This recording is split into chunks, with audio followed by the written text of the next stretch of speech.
नमस्कार मंडळी, नवीन ब्लॉगमध्ये तुमच्या सगळ्यांचं स्वागत आहे. मी निघाली आहे वॉकला आणि वॉकवरनं आल्यानंतर ना मी अशी फ्रेश झाली आणि म्हटलं काय असतं चपाती भाजी खायचा फारच कंटाळा आला होता. म्हणून म्हटलं माझी आजी बनवायची आम्ही लहान असताना ती रेसिपी आज मी तुमच्याशी शेअर करणार आहे. तर ते असे पोळ्या वगैरे घेतल्यानंतर ना ती अशी कांदा, टोमॅटो वगैरे, हिरवी मिरची ह्या सगळ्या गोष्टी अशी छानपैकी कापून घ्यायची आणि आधीच्या जर तुम्ही बघत असाल तर आपल्या ज्या आजी होत्या त्या खूप निकटीने या सगळ्या गोष्टी करायच्या.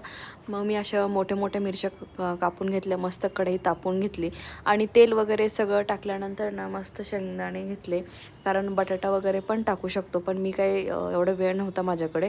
आणि असे कुटके वगैरे करून घेतले आणि छानपैकी ती उकळून घेतली आणि मग त्याच्यामध्ये ते हे करून घेतलं. सो अशी आजीची रेसिपी मी आज तुमच्याशी शेअर केली आहे. सो तुम्ही ट्राय करून बघा. सो चलो bye bye, take care, C.